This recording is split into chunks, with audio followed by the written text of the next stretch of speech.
it's a little bit boring just to have a single testimonial, right? That seems like only one person ever used our app and actually liked it. So I'm sure there's more than one person who likes our product, right? I hope so. So we're going to use something called the Bootstrap Carousel. And this is kind of like a slideshow that allows you to go through different content. And you've got the ones where it's kind of automated, like you've got over here. But you've got another one which is more manual, which is the one that we're going to use, where you can toggle through all the different slides. And in our case, each slide is just going to be a new testimonial from a new person so that we can show off how many people love our product. So let's first have a play around with it using code play. So if you go to the first example where there's slides only and copy the code here into a new code play playground, and of course remember to change your framework if you need to, and paste that code into the HTML section. So now let's hit run. Now it is working, but in this case, there's no source for the images, so they're not really showing up. Instead of looking for images and messing around with this, I'm simply going to select the carousel item, which is the class that is the div that contains each slide.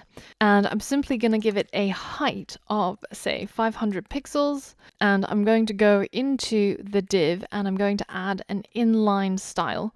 So style equals background color, red.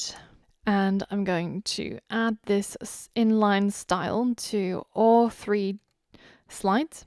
And the first one's going to be the red, second one's going to be yellow, third one is going to be blue. Hit run, and now let's pop it out to see what this looks like. So this is our first slide, which is red, and it says first slide. Our image is not working because we couldn't be bothered to find a valid image, but if you did put one in there, then it would work just fine. And now, after what seems like forever, our second slide has just slid into view. This one's yellow, this one says second slide, and if we have the patience and do not fall asleep before the third one comes along, then there we go. We've got a third slide as well. Now, it's a little bit slow, isn't it? And you know, if you're on an actual website, it's probably not a great idea to have very fast carousels because it's kind of annoying. But how can you change the speed? Now, if we go into the Bootstrap documentation and we look at the usage options, which you can get to by clicking down here, then you can see that there's quite a few different options that we can actually change about these carousels. We can change, for example, the interval, which is the amount of time delay between cycling the items. Now, the default is 5,000 milliseconds. That's the unit here, even though it's not really said here. So 5,000 milliseconds is basically 5 seconds. Now, if we wanted to speed it up, we can change that interval to, let's say, maybe every second. So we go into the div that is our carousel, which is here. And as it says here, you have to append the option name, which is called interval, to data dash. So for example, data interval equals this. So we're going to go in here and we're going to add that attribute data dash interval. And we're going to set it to equal to 1,000, which is going to be 1,000 milliseconds, or basically cycling every second. So let's hit run.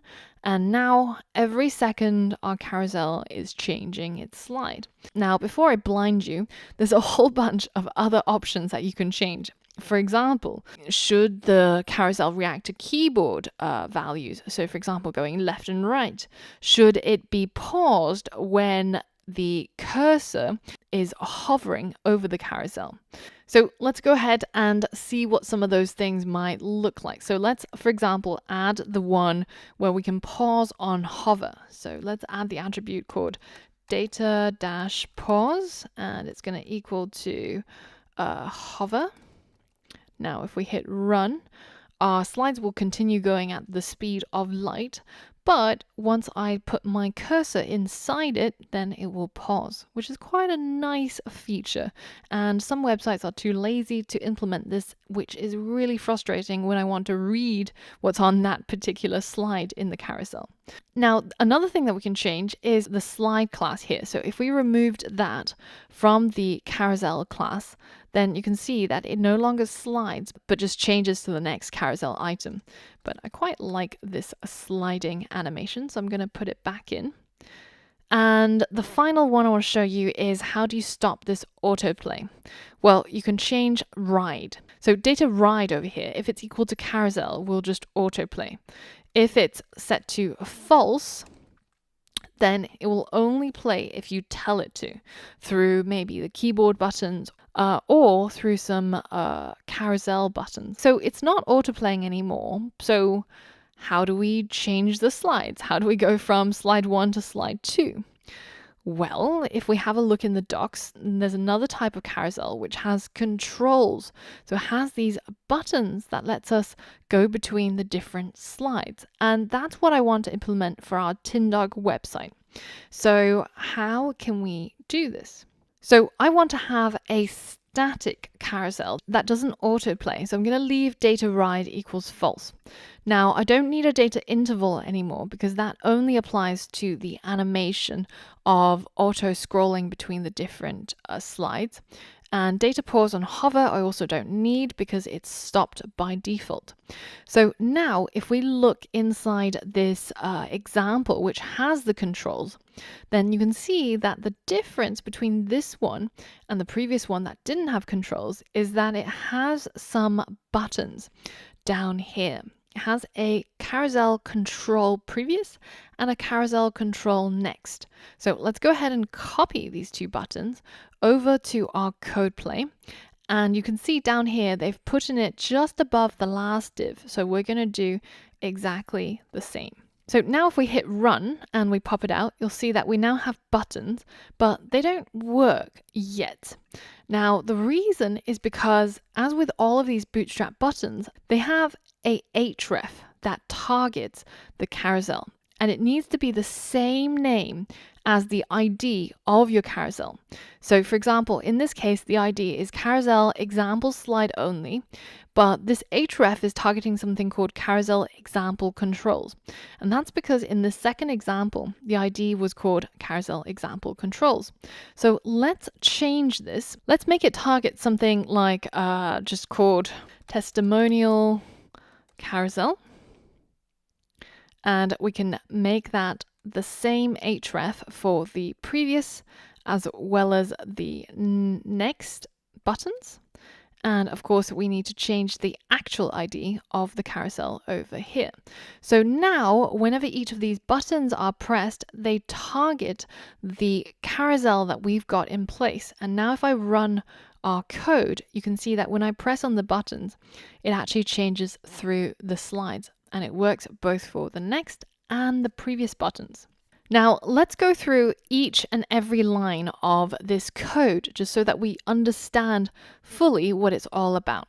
So the first thing is a div that has the ID of the carousel. And this, of course, remember, needs to be unique across your page.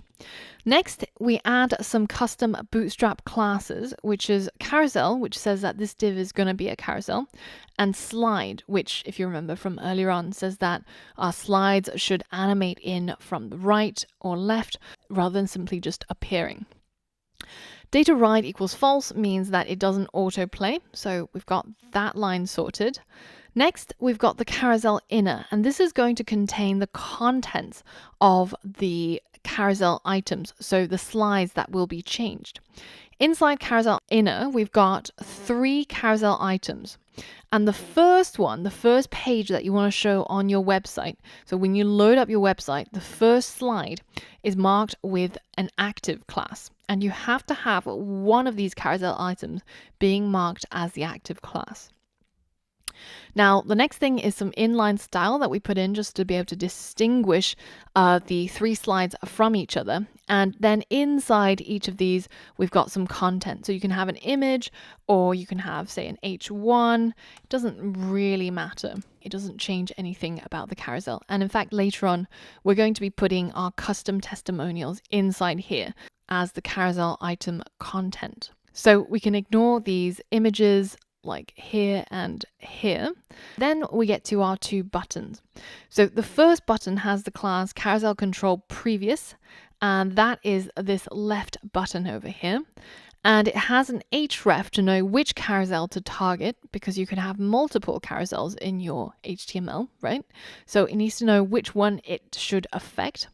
Then the role of it is the button. Now, ideally, you want to use an anchor tag as the HTML element that's going to be the button, but it doesn't have to be. It could be something like an h1 that you might want to assign the role of button to. Right? So this is what it's all about. You have to add this role equals button to change our anchor tag into a button. Next is data slide previous. So this says which direction should your carousel slide. So this is going backwards and this one is going forwards. And the next line is a span, and this is the button icon. So this little arrow over here. And this comes from Bootstrap by adding in that class. And aria hidden equals true. Now, this is something that we saw in the nav bar as well, and we didn't really talk about it too much.